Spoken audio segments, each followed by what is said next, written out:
Deshaun, come on over here. Yep. Again, we're now joined by the head coach of the Colorado State Rams in Nico Medved, student athletes Deshaun Thomas and David Roddy.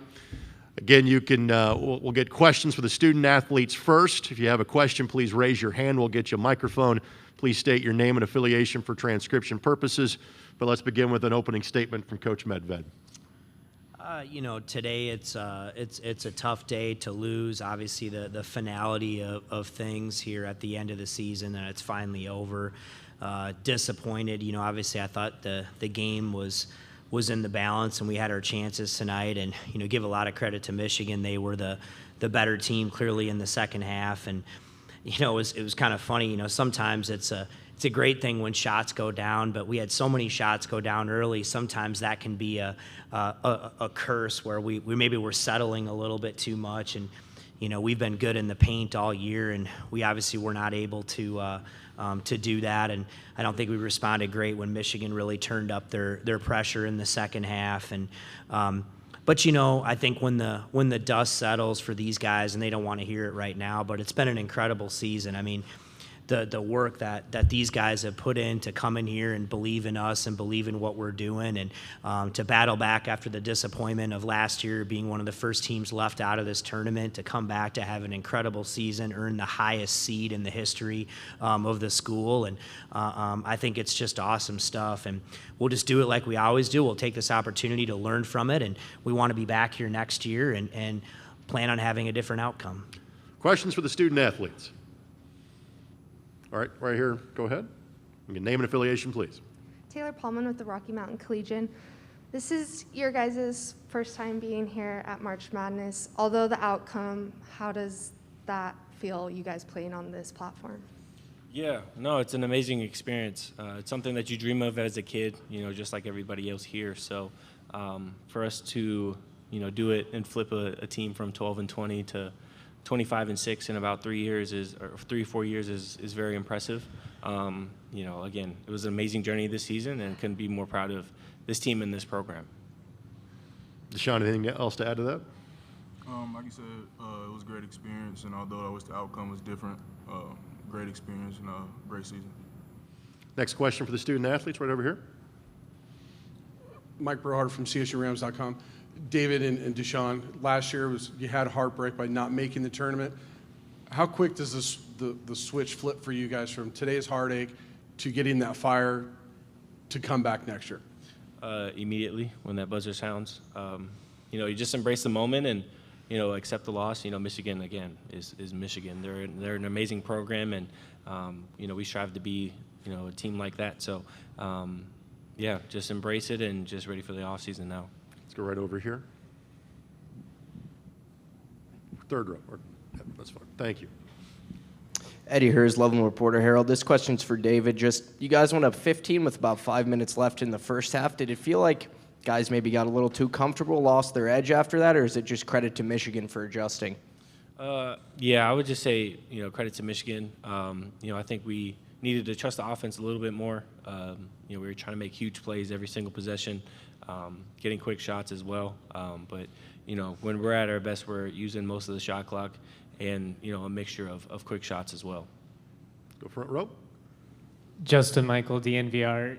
We hear often, basketball is a game of runs. A couple times you guys in the second half able to kind of blow past defenders, end up missing layups, then Michigan follows it with made threes. Just from like a momentum standpoint, is that kind of when it felt like the game started to shift a little bit?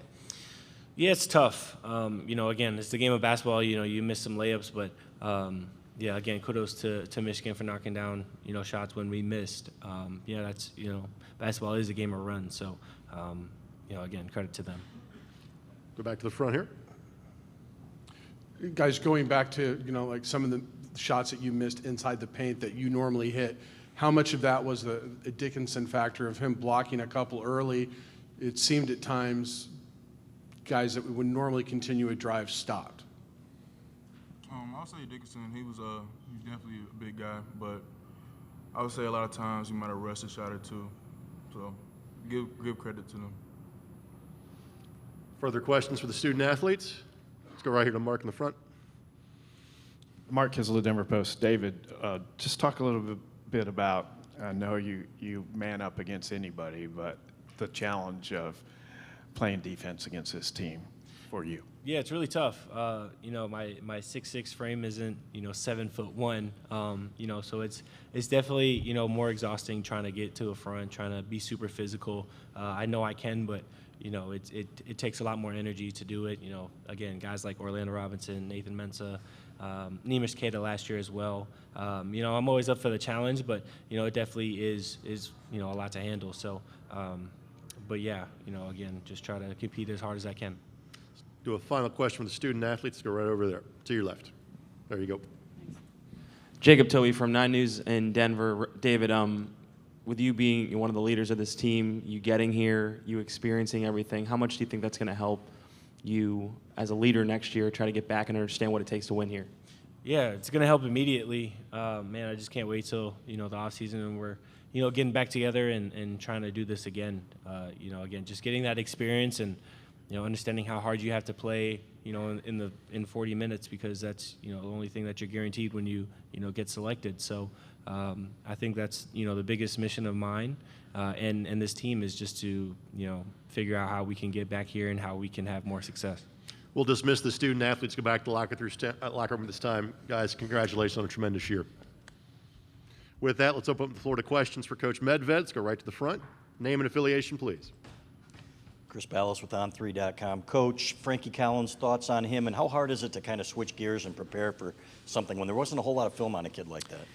Yeah, I mean, Frankie's a high-level recruit. He's obviously extremely athletic and capable, and really didn't change our game plan a heck of a lot of what we wanted to do. But, he stepped up and had a big game for them. But, I thought this game was won in the paint, and we knew that. I mean, Michigan is terrific in the paint. We've been pretty good in the paint. Early on, we were able to guard the lane a little bit better, and we were making shots, but then they just kind of imposed their will. And I think somebody had mentioned here, I thought we missed a lot of shots in the paint. Some of that is their length. There's no question. And some of that, I think, was rushing. And give Michigan credit every time. And, when you play high-level teams, if you miss a shot in the rack zone like that and the other team gets the rebound, they're going to hurt you in transition. And those were huge plays. I thought there were a lot of swings that way where we couldn't deliver, and then they came back and did it. But you got to give Frankie a lot of credit. He really stepped up for Michigan in a huge moment and played really, really well. Mr. Wells in the back corner. Mike Wells from ESPN. Does the early results so far in the tournament, meaning your loss and Wyoming's loss, diminish from the strong play by the Mountain West Conference this year? I don't think so. I know that'll be the narrative. You know what I mean? I understand that. And, it's funny in the tournament, everything is put into one game, right? It's not the NBA where you play a 5-game series or best of 7. It's one game. And, you can get defined by that. And, ultimately, we didn't get the job done here today. I thought we had our chances, and we did a lot of good things, but they imposed our will on us. But the Mountain West has been phenomenal this year. I've had a chance to be in this league. I was in the Big Ten at some point. I've been all over, and there's some tremendous players and programs here. And, I don't think the one game defines that, but I think the Mountain West is just going to keep getting better. Let's go to Mark here in the front. Mark Kisler, Denver Post. You mentioned in your opening statement about shooting can sometimes be a curse. I mean, you look at that stat sheet at halftime and you're outscoring them, 24-0 from 3. The law of averages probably isn't going to stay the same. So what do you and your staff try to do at halftime to get a message across that we're going to have to find some other way to win too?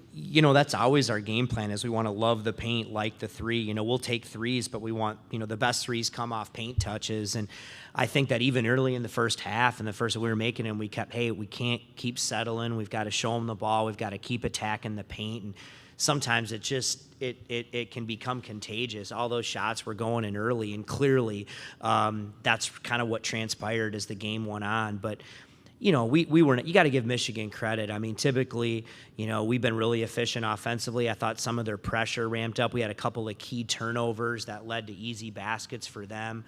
Like we talked about before, shots in the paint that, we normally make or get fouled, that we weren't able to do that. They turned them into points on the other end. And so I think all those things just came back to bite us in the end of the day.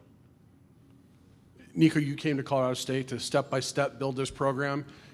Your kids seem to want to take 2 steps at a time. Is that what you like best about this group? Yeah, listen. I told the guys after. They should be disappointed. We came here to win. We weren't just we're happy to be here, but we weren't just happy to be here. We wanted to win, and we believed we could win. But at the same point in time, those are guys who followed the program and all the work that they've put in and continuing to take the next step. And this team accomplished a ton this year. The fans and the energy around the program and the success that we've had has just been unbelievable.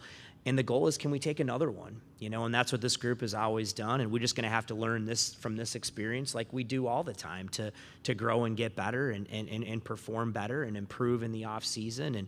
But I like groups that want to keep taking steps forward. And that's what life is. You learn from it and move on. But this will sting, and it should. These guys came here and they had an opportunity to win, and we didn't get the job done. We got time for 1 or 2 more. Let's go over here. Coach Jacob Toby from 9 News. Kind of building off Mike's question, when you go into that final timeout or you go in the locker room and you say the first few words, what'd you say to your guys, and what was sort of the feeling for them? I'm not going to tell them anything that's going to make them feel better in the moment. They're competitors. They want to win. And, you focus on, again, this just particular game, disappointing. We didn't do what we needed to do to win and execute, and Michigan was more aggressive and made more plays. But then you got to take time to understand and what they've accomplished this year, from what was expected of them going into this season after last year, to not only do that, but to, in my opinion, surpass those expectations that way, is a huge feat and a huge step forward. And as time goes by, I think they're going to be proud of that and realize that, but then use this experience as motivation to take the next step. Let's go to the front row. Paul Klee, the Denver Gazette. As good as David has been for you, he has been kind of elevated to maybe a pro prospect. Is that going to be a consideration? Do you expect that's going to be a consideration? Yeah, I think so. I think David can play at that level, and our job is we want the best for our players, and so for him to test those opportunities, and I think David's going to go through that this spring and make the best decision for him, and I think that's what this is about, and I support him 1,000% in doing that, and he's earned the right to do that. But I think those are decisions that will happen this spring, and David, as we know, is an unbelievable person and talent, and just continue to get better. And I think as time goes by, he'll make the right decision for him moving forward. Unfortunately, up against the time-wise coach. Congratulations on a wonderful season. Have a safe trip back to Fort Collins. That'll conclude our press conference for Game 1. We'll see you back here after Game number 2. Thank you very much.